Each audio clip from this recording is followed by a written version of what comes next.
Arte y gobierno, una relación rentable. ¿Te has cuestionado alguna vez cómo se relaciona la producción artística con los problemas políticos y sociales? En la actualidad, vemos propuestas artísticas que reaccionan por medio de la crítica. Pero ¿cómo se ha transformado esta relación en el contexto latinoamericano? ¿Y qué tanto ha afectado en los discursos de la historia del arte que conocemos? Hola a todos y bienvenidos nuevamente al podcast de la Red Latinoamericana de Estudiantes de Historia del Arte. Mi nombre es Virginia Risi y en esta, nuestra tercera temporada, trataremos algunos de los casos en los que el arte ha participado activamente en los problemas de su sociedad y la manera en la que las propias problemáticas políticas han generado formas determinadas de producción artística. Iniciaremos nuestro primer episodio de temporada con la narración de algunos ejemplos del uso del arte para fines políticos dentro de la escena latinoamericana del siglo XIX, que nos permitan entender el funcionamiento del patrocinio gubernamental de piezas artísticas y el proceder de los artistas oficiales del gobierno. Esto, asimismo, nos posibilita plantearnos el devenir de este uso de las imágenes y las formas en las que el discurso político incide en las prácticas artísticas contemporáneas. Es posible rastrear este uso de las imágenes en el territorio latinoamericano desde la época de la conquista, en donde jugaban un papel importante en el proceso de evangelización, que casi inmediatamente habría de convertirse en la herramienta con que educaban a las élites, acudiendo en ello a los recursos históricos y religiosos que conformaban los discursos plásticos. Posteriormente, vemos que en los lugares en donde se instauraron los virreinatos americanos, comenzaron a financiarse proyectos artísticos cuyos temas y composiciones eran determinados por la corona española, la iglesia y las élites, designando así el eje del arte al servicio de estos. Con el tiempo, este viejo ejercicio fue adaptándose a las necesidades de su contemporaneidad, generando una estrecha relación entre el arte y las exigencias del poder, llegando de esta forma a un siglo XIX que nos habla de cómo la producción artística atendía a los discursos políticos y sociales en una América Latina ávida de propagar mensajes que consolidaran los proyectos políticos y mostraran el sentir nacional de cada país. Siendo así, México es uno de los casos en donde nos encontramos con este tipo de prácticas. Como ejemplo, podemos pensar en los primeros años del Partido Conservador, empeñado en generar un proyecto político cuyos ideales buscaran la unidad nacional, la integridad del territorio y en reforzar la idea primera de independencia, para lo que habría de usar las artes como medio. Este proyecto político tuvo significativas repercusiones en la producción artística, ya que se valía del trabajo de artistas de la Academia de San Carlos para la propaganda de los mensajes políticos, morales e históricos, usando cuadros de lectura metafórica. ¿A qué nos referimos con lectura metafórica? Nos referimos a que con estos cuadros se expresaba y difundía el argumento histórico como sustento legitimador, conmemorando personajes distinguidos por sus hechos, como podía ser Iturbide, emperador de México entre mayo de 1822 y marzo de 1823. En estas pinturas también se representa la religión, que era el único lazo que unía a la población mexicana. Esto porque los conservadores tenían mucho respeto por la tradición religiosa y utilizaron personajes y episodios bíblicos para las obras, como lo fue la destrucción de Jerusalén, destacando sentimientos de dolor y vergüenza de todo el pueblo por errores cometidos. Mientras que los liberales por su parte tenían un programa propagandístico basado en la historia nacional y el elogio de personajes como Hidalgo, conocido como padre de la patria. Ellos buscaban conectar con las raíces mexicanas, creando un mito fundacional y generando un interés por escribir la historia de la patria. Así que ellos incluyeron analogías con el indigenismo y los cuadros de duelo, que tenían la misma intención patriótica. Ambos proyectos de agendas políticas distintas tuvieron bien valerse de la producción artística como una forma de propagar sus ideales por medio de la delimitación de discursos pictóricos y escultóricos, llegando a dividir a las imágenes en formas distintas del sentir nacional. Algunos casos específicos de pintores que salieron de la Academia de San Carlos en el siglo XIX y que tienen entre sus obras este tipo de temas son Santiago Rebull, cuyos retratos más importantes son Maximiliano I y la emperatriz Carlota, Benito Juárez y Porfirio Díaz, así como los murales de las terrazas del castillo de Chapultepec, en la Ciudad de México, que lo convirtió en pintor de cámara. Otro es Félix Parra, a quien se le atribuye dar identidad a la pintura nacional tras la Guerra de Independencia.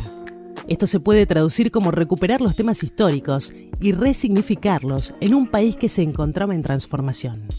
Finalmente, tenemos a José María Velasco, conocido como un exponente del paisajismo, generador de la geografía mexicana y uno de los principales actores en la concepción de la identidad nacional. Su participación en esto último se vuelve importante al sugerirle a la academia, y con ello al gobierno mismo, que las artes plásticas debían mirar los tipos, las costumbres y los paisajes mexicanos, así como los personajes y sucesos del pasado prehispánico, para conformar con estos las imágenes de la identidad nacional. Moviéndonos un poco en el territorio latinoamericano y ubicándonos en Colombia, nos encontramos con prácticas similares en esta relación entre la producción artística y el poder. Uno de los casos en particular es el taller de los Figueroa, que ejemplifica cómo funcionaba el patrocinio. Aquí las obras estaban financiadas por élites españolas y debían seguir las directrices marcadas por la Iglesia y el poder en curso. Seguir estas pautas consolidaba a artistas de la corona como José Figueroa. Figueroa, al igual que sus antecesores, inicia su profesión artística trabajando para el virrey y haciendo retratos a marqueses. Sin embargo, tuvo que enfrentarse a un periodo de conflicto político y social que vino con la llegada del siglo XIX y que resultó en el Grito de Independencia de 1810, perjudicando el trabajo de Figueroa y de otros artistas del momento. Para el año de 1819, y con la continua tensión política, Figueroa realiza un cuadro de Pablo Murillo, un marqués de la corona española conocido bajo el título de El Pacificador. Sin embargo, en cuanto llega a sus oídos la noticia del triunfo del Ejército Libertador, cambia sus planes y detiene el trabajo que ha estado desarrollando para ilustrar sobre el mismo cuadro una imagen de Simón Bolívar, plasmando a sus costados una alegoría de América por medio de la India de la libertad. Una mujer de ropajes blancos, que porta una corona de plumas blancas y sostiene un arco y flecha. Esta pintura conmemora acertadamente el triunfo, al mismo tiempo que despierta dudas al analizar la producción. De cualquier manera, al igual que en otros países de Latinoamérica, se vive un paralelismo entre Colombia y México difícil de pasar por alto. Ya fuese los conservadores tomando la imagen de Iturbide, los liberales tomando a Hidalgo o Figueroa destacando la figura de Bolívar, en estos tres casos se buscaba transmitir un mensaje nacionalista y político por medio del arte. Estas formas de emplearlo como propaganda ponen de manifiesto la intención de construir desde las artes una historia nacional y despertar así el espíritu nacionalista, según sea el discurso político. Este ha sido el final del primer episodio. Les agradecemos habernos acompañado y les esperamos en la segunda parte, donde discutiremos el lugar que ocupa hoy el arte en relación con la escena política contemporánea. Los invitamos a seguirnos como Red Lea en Facebook e Instagram y formar parte de nuestra comunidad de YouTube, en donde podrán encontrar más de las conversaciones y demás propuestas de la red. Mi nombre es Virginia Risi. Hasta la próxima. Você já questionou como a produção artística se relaciona com os problemas políticos e sociais? Atualmente vemos propostas artísticas que reagem através da crítica, mas como essa relação se transformou no contexto latino-americano? E em que medida isso afetou os discursos da história da arte que conhecemos? Olá a todos e bem-vindos de volta ao podcast da Rede Latino-Americana de Estudantes de História da Arte. Meu nome é Gabriel e nessa nossa terceira temporada, e primeira em português, discutiremos alguns dos casos em que a arte participou ativamente dos problemas de sua sociedade e da forma como as próprias questões políticas geraram formas particulares de produções artísticas. Começaremos nosso primeiro episódio da temporada com a narração de alguns exemplos do uso da arte para fins políticos dentro da cena latino-americana do século XIX, que nos permitirão compreender o funcionamento do patrocínio governamental de obras de arte e as ações de artistas oficiais do governo. Isso também nos permite considerar a evolução deste uso de imagens e as formas como o discurso político afeta as práticas artísticas contemporâneas. É possível rastrear esse uso de imagens em território latino-americano desde o momento da conquista, quando elas desempenharam um papel importante no processo de evangelização, que quase imediatamente se tornou a ferramenta utilizada para educar as elites, aproveitando os recursos históricos e religiosos que compunham os discursos plásticos. Posteriormente, vemos que nos lugares onde foram estabelecidos os vice-reinos da América Espanhola, começaram a ser financiados projetos artísticos cujos temas e composições foram determinados pela coroa espanhola, a igreja e as elites, designando assim o eixo da arte a serviço deles. Com o tempo, esse antigo exercício foi se adaptando às necessidades de sua contemporaneidade, gerando uma estreita relação entre a arte e as exigências do poder, chegando assim a um século XIX que nos conta como a produção artística respondia aos discursos políticos e sociais na América Latina, ávida por propagar mensagens que consolidassem projetos políticos e mostrassem os sentimentos nacionais de cada país. Como exemplo, podemos pensar nos primeiros anos do Partido Conservador do México, que estava determinado a gerar um projeto político cujos ideais buscavam a unidade nacional, a integridade do território e reforçar a ideia original da independência, para a qual usaria as artes como meio. Esse projeto político teve repercussões significativas na produção artística, pois utilizou o trabalho de artistas da Academia de São Carlos para propaganda de mensagens políticas, morais e históricas, utilizando pinturas com uma leitura metafórica. E o que queremos dizer com uma leitura metafórica? Bem, queremos dizer que essas pinturas foram usadas para expressar e divulgar o argumento histórico como um apoio legitimador comemorando figuras distintas como Iturbide, imperador do México, entre maio de 1822 e março de 1823.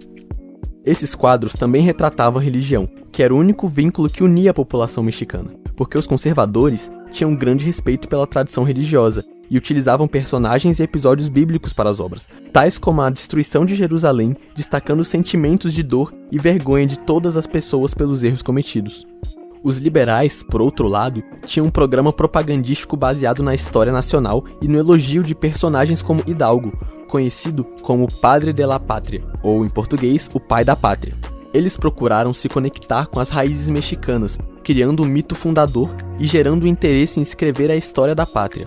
Assim, eles incluíram analogias com o indigenismo e os quadros de duelo, que tinham a mesma intenção patriótica. Ambos os projetos, com agendas políticas diferentes, utilizaram a produção artística como uma forma de propagar seus ideais através da delimitação de discursos pictóricos e escultóricos, dividindo as imagens em formas distintas de sentimento nacional.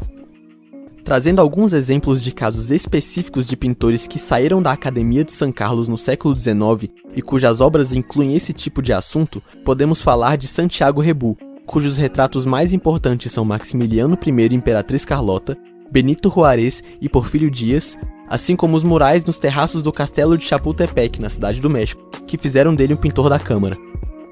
Outro exemplo é Félix Parra, a quem é creditada a autoria da pintura nacional após a Guerra de Independência, que é um exemplo de recuperação de temas históricos que foram ressignificados em um país que estava em transformação. Por último, temos José Maria Velasco, conhecido como expoente da pintura paisagística e um dos principais atores na concepção da identidade nacional mexicana. Sua participação nessa última tornou-se importante quando sugeriu à academia, e com ela ao próprio governo, que as artes plásticas deveriam olhar para os tipos, costumes e paisagens mexicanas, assim como os personagens e eventos do passado pré-hispânico, a fim de criar imagens de uma identidade nacional. Avançando um pouco mais na nossa América Latina, nós chegamos na Colômbia. Aqui, encontramos práticas semelhantes nessa relação entre a produção artística e o poder. Um exemplo particular é o de Taller de los Figueroa, que exemplifica como o clientelismo funcionou nesse caso. Aqui, as obras foram financiadas por elites espanholas e tiveram que seguir as diretrizes estabelecidas pela igreja e o poder vigente. Seguindo essas diretrizes, consolidaram artistas da coroa como José Figueroa. Figueroa, como seus antecessores, começou a profissão artística trabalhando para o vice-rei e fazendo retratos de marqueses. Porém, ele teve que enfrentar um período de muito conflito político e social que veio com a chegada do século XIX, que resultou no Grito de Independência em 1810, prejudicando o trabalho de Figueroa e de outros artistas da época. No ano de 1819, e com a contínua tensão política, Figueroa produziu uma pintura de Pablo Murillo, o marquês da coroa espanhola conhecido sob o título de O Pacificador. Entretanto, assim que ouviu a notícia do triunfo do Exército Libertador, mudou seus planos e parou o trabalho que vinha fazendo para ilustrar no mesmo quadro uma imagem de Simão Bolívar, o principal nome do movimento de independência. Também retratou uma alegoria da América através do Índio da Liberdade, isso é, uma mulher de branco vestindo uma coroa de penas brancas e segurando um arco e flecha. Essa pintura comemora apropriadamente o triunfo, ao mesmo tempo em que se levanta dúvidas ao ser analisada. De qualquer forma, assim como em outros países latino-americanos, é possível traçar um paralelo entre a Colômbia e o México, que é difícil de ser ignorado.